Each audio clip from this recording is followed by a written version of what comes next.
lebih dari 70% aktivitas manusia dari bangun tidur sampai tidur lagi isinya adalah berkomunikasi. Bahkan ahli-ahli psikologi komunikasi, mereka mengatakan dari bangun tidur sampai tidur lagi kurang lebih 50.000 kali seseorang itu ngobrol sendiri dalam dirinya. Masya Allah. Hadirin asadakumullah. Kenapa ini penting kita bahas? Hadirin asadakumullah. Karena Rasulullah Muhammad Sallallahu Alaihi Wasallam menyampaikan pesan yang sangat terkenal dalam hadis Bukhari, balighu anni walau ayat.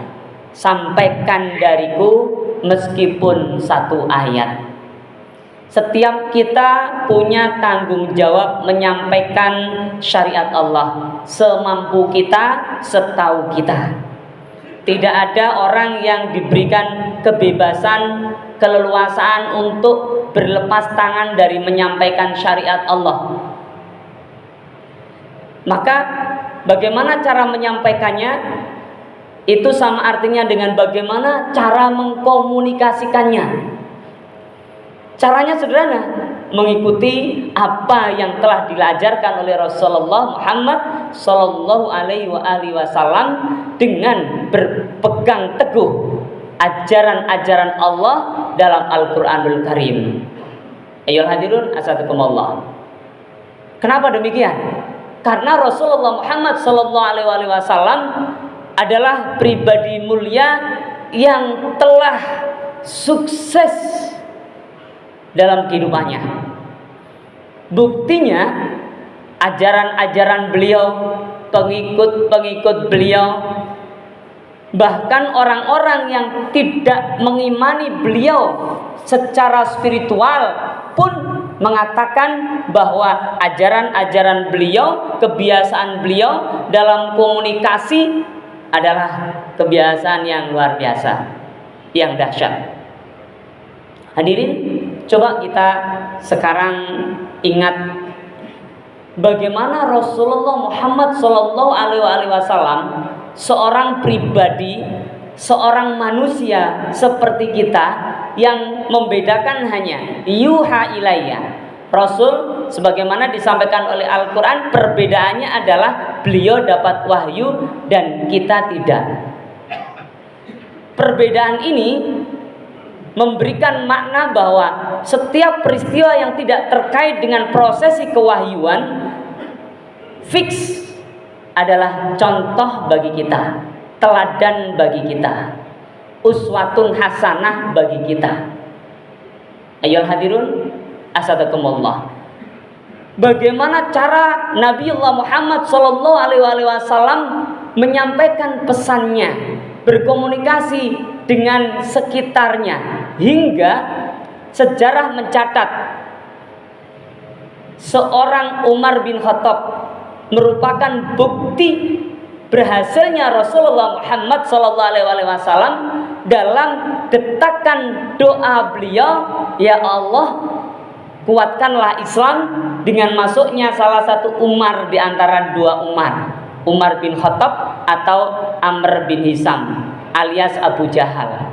Dan Allah kabulkan salah satu di antara mereka, dibuka pintu hatinya, mendapatkan hidayah dan menjadi penguat Islam, pendukung Rasulullah, sahabat yang dicintai oleh Rasulullah Muhammad SAW, Umar bin Khattab. Hadirin, coba kita lihat bagaimana Rasulullah Muhammad SAW berada di Taif menyampaikan dakwah, dilempari banyak orang dengan batu, dengan kotoran. Tapi fakta sejarah mencatat kemudian penduduk Taif menjadi pengikut Rasulullah Muhammad SAW. Tahun 620 Masehi, ketika Rasulullah Muhammad melakukan Isra Mi'raj, kita perhatikan sejarahnya, bahwa tidak ada satupun orang yang percaya. Bahkan dalam kitab-kitab hadis disebutkan ketika habis Isra Mi'raj malamnya, paginya Rasulullah mengabarkan. Bahkan salah satu yang diberi kabar adalah Abu Jahal. Abu Jahal senang banget. Kenapa senang?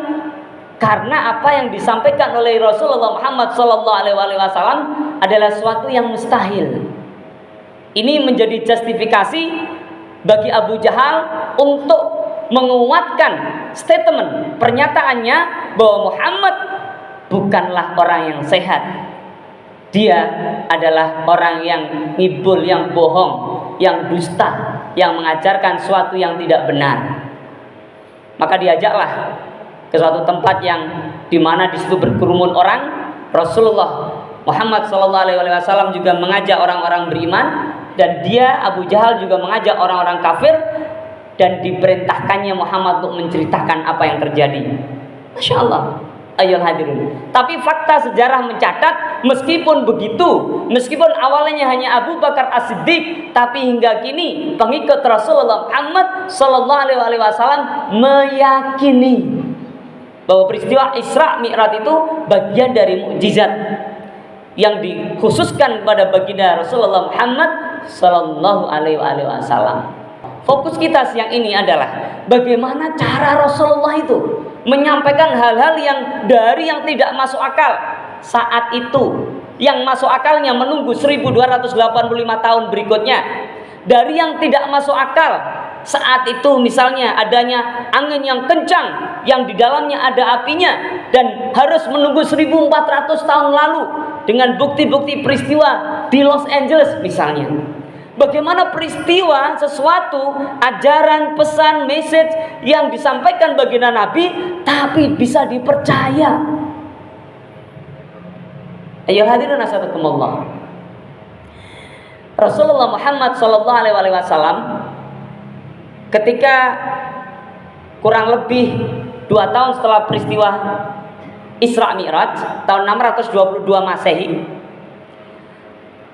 beliau hijrah. Kemudian dikejar oleh seorang yang namanya Suraqah bin Malik. Kenapa? Karena Suraqah ini begitu bersemangat ingin membunuh Nabi, berharap 100 ekor unta yang dihadiahkan oleh orang-orang kafir musyrik siapa yang berhasil membunuh Muhammad, tidak membiarkan Muhammad keluar dari Mekah. Masya Allah. Dan itu dilakukan oleh Suraqah. Ayyuhal hadirun. Dalam beberapa riwayat disebutkan Suraqah mengejar dengan kudanya sambil menghunus pedang dan hampir sudah menyentuh Rasulullah pedang itu, tapi kemudian kudanya terperosok ke dalam pasir.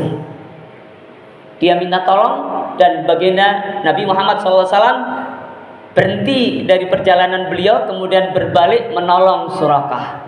Setelah ditolong, Rasulullah berangkat lagi, dikejar lagi. Masya Allah. Dilakukan sampai 3 kali. Baru yang ketiga betul-betul Suraqah kemudian kembali ke Mekah, dan beliau termasuk orang yang beriman setelah peristiwa itu. Masya Allah. Ayyuhal hadirin asadakumullah. Apa gerangan ini yang dilakukan Rasulullah Muhammad SAW? Dalam ilmu komunikasi, ayyuhal hadirin, kita mengenal namanya komunikasi transendental. Komunikasi antara seorang hamba dengan penciptanya. Tentu komunikasi ini tidak pernah dibahas dalam komunikasi versi barat yang kebanyakan ateis, tidak percaya adanya Tuhan. Tapi dalam Islam, komunikasi transendental adalah sesuatu yang sangat penting dan dilakukan oleh Rasulullah Muhammad SAW melalui ibadah, melalui qiyamul lail, tahajud, melalui tilawatul Quran dan lain sebagainya. Ini yang dilakukan Rasulullah. Meskipun beliau orang yang hebat, tapi tidurnya cuma kurang lebih 3 jam di malam hari. Antara jam 11 sampai jam 3 pagi. Dalam konversi perhitungan waktu masa kini, maka Rasulullah sholat tahajud. Makanya kakinya sampai bengkak. Karena kurang lebih beliau dari jam 11, 12, 1, 2, 3, 4 jam beliau sholatnya. Dan tidurnya kurang lebih 2 jam. dari jam 9 sampai jam 11, kemudian tidur lagi dari jam 3 kurang lebih sampai jam 4 dengan konversi waktu sekarang. Ayo hadirin asadakumullah. Ini luar biasa.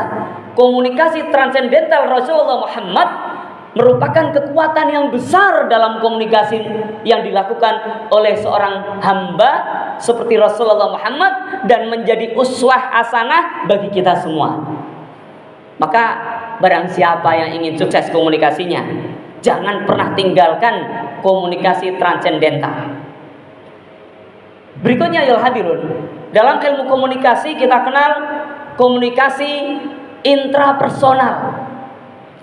Bagaimana seseorang itu menyampaikan pesan, menangkap pesan di dalam dirinya. Kalau bahasa kita, memaknai apa yang ditangkap, yang diindra dalam dirinya. Jika dia sakit, dia bisa memaknai. Ketika dia kaya, dia bisa memaknai. Ketika dia susah, dia bisa memaknai. Berhasil dia memaknainya. Berhasil Rasulullah memaknainya. Sampai beliau mengatakan baiti jannati, rumahku surgaku. Bayangkan, rumah seorang presiden, pemimpin negara yang dikatakan oleh beliau baiti jannati, rumahku surgaku. Bagaimana kondisi rumah surga? Apakah makanan berlimpah? Tidak. Apakah semua perabotan mewah? Tidak. Lalu bagaimana? Rumah yang penuh dengan keimanan, penuh dengan keyakinan. Itu yang menghadirkan statement beliau baiti jannati. Berbagai macam persoalan dalam keluarga, dalam kehidupan beliau, itu selesai di dalam diri beliau dengan komunikasi intrapersonal beliau yang dahsyat. Yang ketiga ya hadirun, komunikasi interpersonal, antar pribadi dengan orang lain atau dengan lebih dari 2 orang. Ini yang dilakukan oleh Rasulullah juga.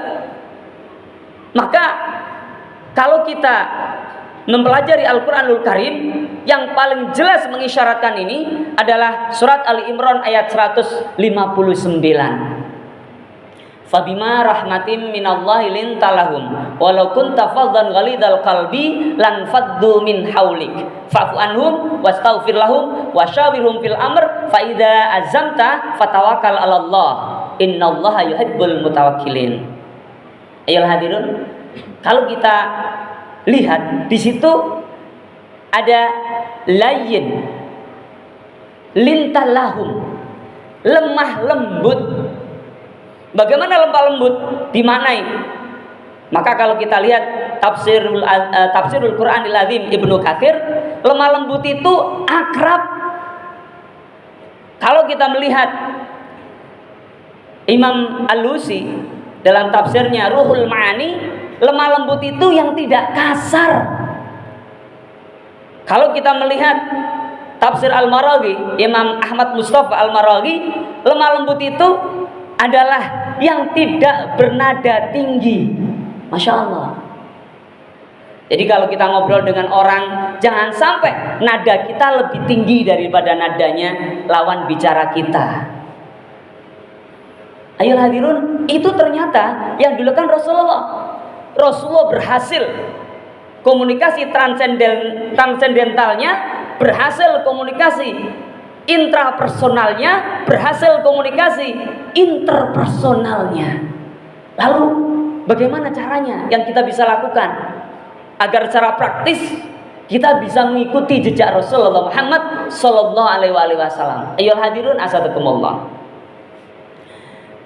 Kalau kita bisa maknai dan kita buat teori baru yang berbasiskan Islam, maka ibarat diagram Venn dalam ilmu matematik, maka 3 hal besar cara berkomunikasi kepada lawan bicara transendental, intrapersonal, interpersonal, itu harus di dalam sebuah komunikasi besar yang khatib namakan komunikasi langit. Tidak boleh dipisah. Satu sama lain harus berkelindan, harus berhubungan, harus diwarnai. Bagaimana Rasulullah mewarnainya? Dengan komunikasi langit.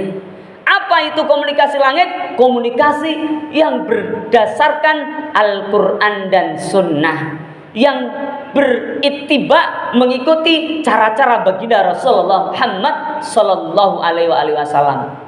Siang ini khatib menyampaikan dua hal singkat saja, bagaimana caranya agar kita bisa menjalankannya. Yang pertama, ya hadirun, kita harus minta kepada Allah dengan doa yang diajarkan oleh Nabiullah Ibrahim dalam Al-Quran. Rabbi habli hukma wa alhiqni bisalihin. Ya Allah, Rob itu adalah pengasuh alam semesta, penentu segala kehidupan. Rob, wahai Rob yang penentu alam semesta ini, habli hukma, berikanlah aku ilmu hikmah, wa alhiqni bisalihin, dan masukkanlah aku ke dalam golongan orang-orang salih. Asy-Syu'ara ayat 83. Ayo hadirun, ini ternyata yang diamalkan Rasulullah. Kita minta pada Allah agar kita diberi hikmah. Hikmah itu akan menjadi alat yang luar biasa untuk sukses dalam berkomunikasi. Ketika kita diuji sakit, sabarnya bukan pasif. Alhamdulillahnya bukan mengantarkan orang untuk pasif tidak berobat. Karena berbagai macam hikmah itu akan diberikan oleh Allah. Ketika sakit, sabar, menghapuskan dosa, menambah pahala, kewajiban kita mencari obat, berusaha sehat. Itu yang dipraktekkan Rasulullah Muhammad SAW. Dan seterusnya dan seterusnya. Memaknai persoalan dalam keluarga, berbangsa, bermasyarakat, bernegara. Dahsyat. Kalau Rabbi habli hukma walhikni bisalihin kita amalkan, Allah akan mudahkan kita sebagaimana Allah mudahkan baginda Rasulullah Muhammad sallallahu alaihi wasallam. Yang kedua, ya hadirun, caranya adalah kaitkan setiap apa yang kita indra kepada Allah. Kenapa? Karena kita ingin sebelum berkomunikasi, ketika berkomunikasi, dan setelah berkomunikasi, kapanpun kondisinya, kita tidak mau berlepas dari Allah.